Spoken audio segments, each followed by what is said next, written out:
हरि ओम। इदं राष्ट्राय इदन्न मम। लम्हों ने खता की और सदियों ने सजा पाई। अगर इसका एक शब्द होता तो निश्चित रूप से उसको हम नेहरू त्रुटि कह सकते थे। नेहरू त्रुटि, नेहरूवियन ब्लंडर।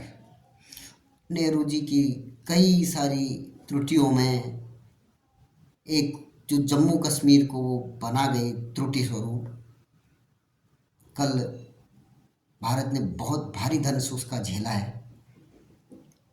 जो आतंकवादी घटना हुई, जिहादियों की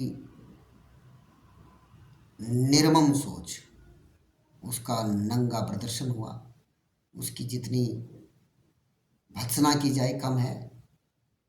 भत्सना करने के साथ साथ वो तो खिलौने थे, उन खिलौनों का जिसने उपयोग किया है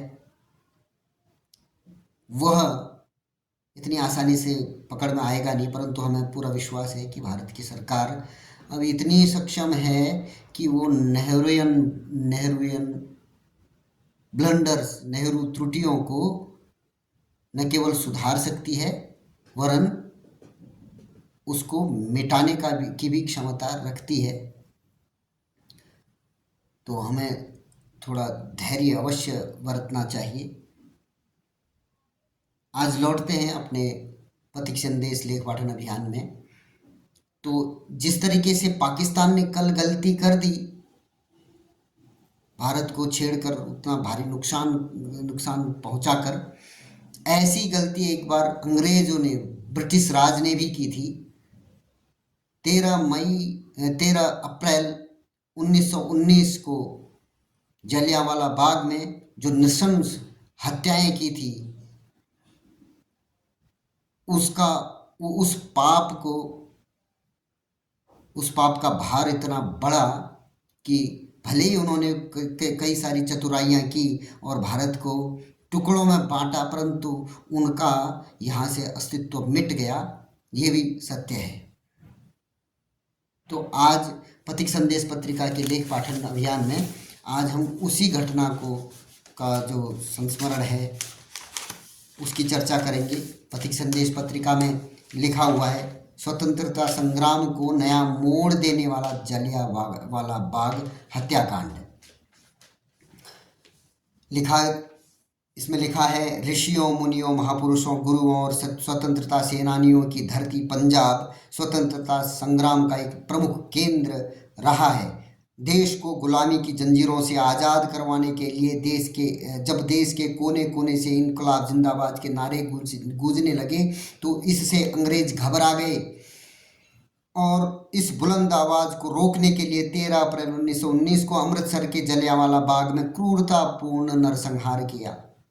इसी बाग में शहीदों की याद में एक शहीद स्मारक बनाया गया है, जहां प्रतिदिन हजारों लोग शहीदों को श्रद्धा सुमन अर्पित कर श्रद्धांजलि देते हैं।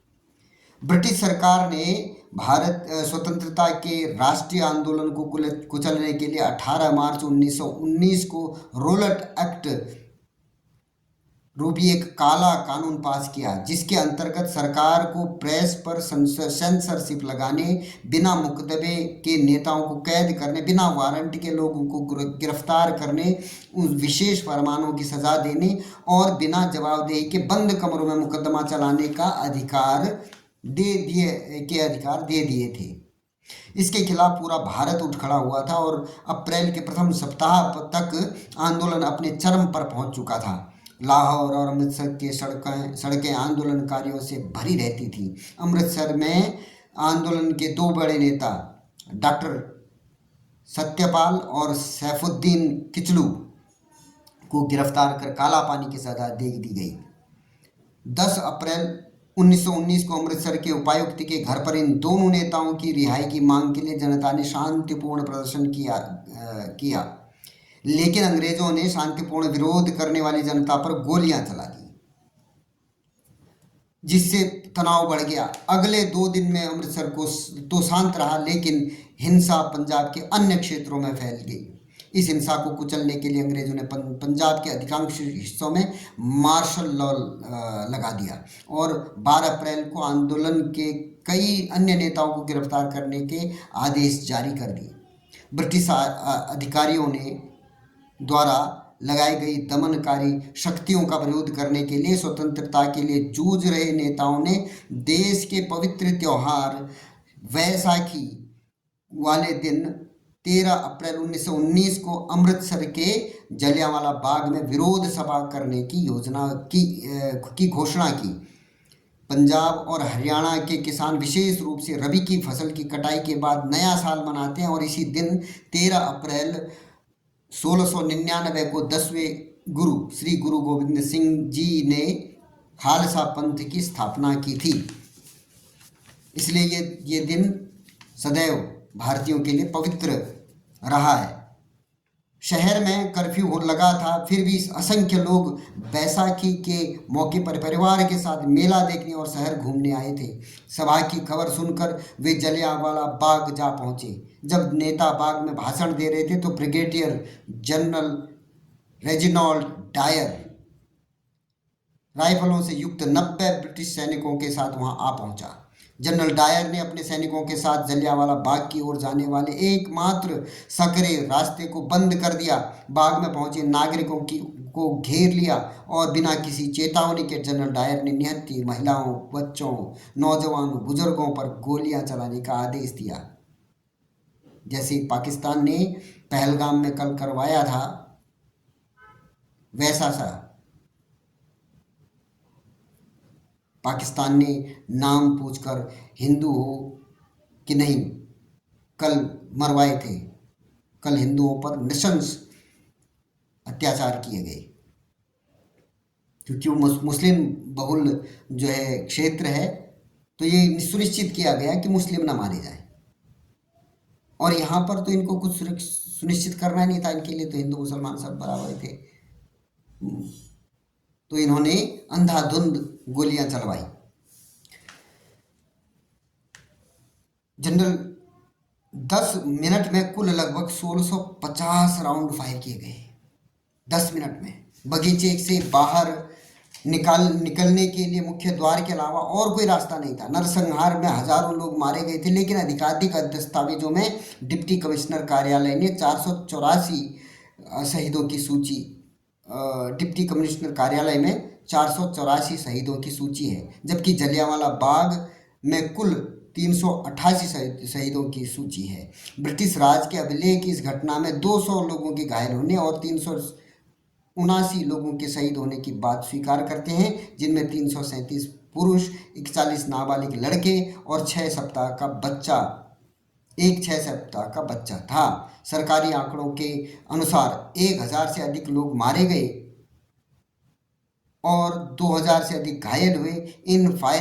इस फायरिंग के दौरान कुछ लोग जान बचाने के लिए वहां मौजूद कुएं में कूद गए, लेकिन अफसर ने कुएं में छिपे लोगों पर भी गोली चलाने का आदेश दे दिया। बताया जाता है कि बाद में कुएं से करीब 120 लोगों के शव निकाले गए। इस नरसंहार के बाद अंग्रेजों के खिलाफ क्रांतिकारी गतिविधियां और तेज हो गई और उधम सिंह ने 20 साल 11 महीने बाद 13 मार्च 1940 को British lieutenant governor Michael O'Dwyer का ब्रिटेन में गोलियां मारकर वध कर दिया। इस अपराध की सजा के रूप में उधम सिंह को 31 जुलाई 1940 को फांसी पर चढ़ा दिया गया। यहाँ पर एक स्मारक बनाने के लिए एक ट्रस्ट की स्थापना कर मेमोरियल पार्क के लिए ज़मीन खरीदी। अमेरिकी वास्तुकार बेंजामिन पॉलक द्वारा डिज़ाइन किया गया एक स्मारक बनाया गया था। 13 अप्रैल 1961 को तत्कालीन राष्ट्रपति डॉक्टर राजेंद्र प्रसाद ने इसका उद्घाटन किया। जलियांवाला बाग राष्ट्रीय स्मारक अधिनियम 1951 को तत्कालीन सरकार द्वारा संशोधित किया गया है। वर्तमान सरकार द्वारा संशोधित किया गया है और जिसे 2 अगस्त 2019 को लोकसभा में और 19 नवंबर 2019 को राज्यसभा में पारित किया गया। केंद्र सरकार ने अब करोड़ों रुपये खर्च करके स्मारक दीर्घा को नया रूप देकर शहीदों की प्रतिमाएं स्थापित की हैं। 1997 में रानी एलिजाबेथ ने इस स्मारक पर मृतकों को श्रद्धांजलि दी और 2013 में ब्रिटिश प्रधानमंत्री डेविड कैमरन भी इस स्मारक पर आए। विजिटर्स बुक में उन्होंने लिखा कि ब्रिटिश इतिहास की यह एक शर्मनाक घटना थी। निश्चित रूप से कोई अगर निरीह प्राणियों पर, निर्दोष जनता पर इस तरीके से अत्याचार करेगा तो उसका फल उसे भुगतना पड़ेगा। जिस ब्रिटिश राज का कभी सूर्यास्त नहीं होता था, अर्थात उसके राज में कहीं न कहीं सूरज पड़ा रहता था, इतना पूरे विश्व में कहीं न कहीं उसके उपनिवेश पड़े रहते थे। उन्होंने अत्याचारों की ऐसी इंतहा की। 1919 पर में की ये घटना है और भारतवर्ष 1947 में स्वतंत्र हो गया। अंग्रेज़ों की इतनी हिम्मत नहीं बची थी कि वो अपने अत्याचारों को और आगे बढ़ा सकें। भारत आज़ाद हुआ। ऐसे ही धीरे धीरे करके सारे देश उनसे अलग हुए, जिनको आजकल राष्ट्रमंडल देश कहते हैं। और अब एक छोटा सा इंग्लैंड बचा है, ग्रेट ब्रिटेन बोलते हैं, उसके भी 3 हिस्से हैं और उनके कुकर्मों की सज़ा अभी वो भुगतना शेष है। निश्चित रूप से समय आएगा, परंतु ये गलती पाकिस्तान ने भी कर डाली है, उसको भी भुगतना पड़ेगा, उसका भी अस्तित्व समाप्त होगा। आज संभवतः हमें दिख नहीं रहा, लेकिन उसका अस्तित्व समाप्त होगा। वैसे भी वो एक कृत्रिम रेखा खींचकर बनाया गया पाकिस्तान है, जिसका कभी अस्तित्व था ही नहीं। वो केवल ज़मीन हथियाने के लिए बनाया गया था। ज़मीन हथियाने का ही खेल था उसमें, और कुछ नहीं था। जैसे अभी भारत में एक बहुत बड़ा चर्चा का विषय चला था, वो भी ज़मीन हथियाने का ही विषय है और उसके अलावा कुछ नहीं है उसमें। जो वक्फ अधिनियम आदि की जो चर्चाएं चल रही थी, उसमें भी वो भी केवल ज़मीन हथियाने का, ग्रैबिंग का ही एक हथकंडा था। और ये जो पाकिस्तान और उसके साथ साथ जो बांग्लादेश, वो भी ज़मीन का ही हथियाने का ही प्रपंच था। जिनकी पुश्तैनी ज़मीन है वहाँ पर पुश्तैनी घर आज भी ध्यान में आता है कि किस तरीके से पुश्तैनी घरों को छोड़कर बड़े बड़े धनाढ्य लोग वहाँ से भाग निकले थे।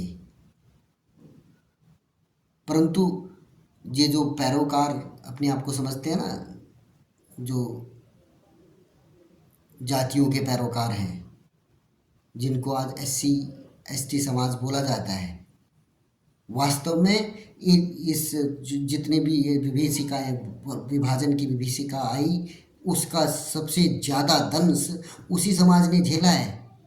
पाकिस्तान से वो बाहर नहीं निकल पाया। जिनके पास धन था, कुछ भी संसाधन थे, पहुंच थी, वो निकल पाए, परंतु वास्तव में वही समाज वहाँ रह गया। उन्होंने कितनी, ये 75 सालों में कितने भारी कष्ट झेले हुए हम हमारी सोच से भी परे है। जहाँ पर एक सेना का अधिकारी ये कहता है कि हम हिंदुओं से अलग हैं, हिंदू और मुसलमान एक साथ रह ही नहीं सकते। तो अब सोच सकते हैं कि जहाँ पर वो राज कर रहा है पाकिस्तान, वहाँ पर रह रहे हिंदुओं की क्या हाल होता है। और वो हिंदू कौन, जो यहाँ पर बड़ी भारी राजनीति करते हैं दलित समाज के लिए, वो वही है। कितना बुरा दंश झेल रहे हैं। परंतु इस रात की भी सुबह होगी। पाकिस्तान नामक ये कृत्रिम प्रपंच जल्दी समाप्त होगा। उसने बहुत भारी गलती कर दी है, परंतु मैं पुनः यह आग्रह करना चाहूँगा कि जो नेतृत्व में बैठे हैं वो सक्षम हैं, वो हर तरीके से जितना जानते हैं, तो उन पर भरोसा किया जाए और अनावश्यक प्रेशर टैक्टिक्स ना अपनाई जाए। भारत की जनता बहुत बहुत अच्छी तरह सूझबूझ वाली है, अच्छी तरह जानते हैं, राजनीतिक रूप से परिपक्व है। ये राजनीति का एक बड़ा अंतर्राष्ट्रीय राजनीति का बड़ा कूटनीतिक खेल चल रहा है, जिसमें विजय होगी, पूरा विश्वास है। आगे हम इस तरीके की नेगेटिव वाली चर्चाएं कम करेंगे, परंतु यहाँ कल भी मन क्षुब्ध था तो वैसे सी एक पोस्ट डाली थी, आज भी थोड़ा उसकी चर्चा हो गई है।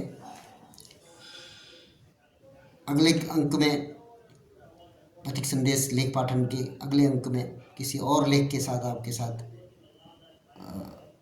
मुलाकात होगी। तब तक के लिए धन्यवाद। जय श्री राम।